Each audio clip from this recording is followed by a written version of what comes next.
Sambahin ang ngalan mo,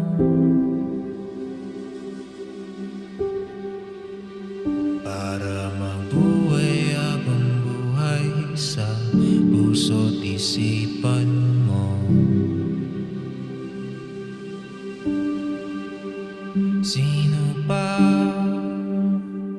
ako para mapansin mo?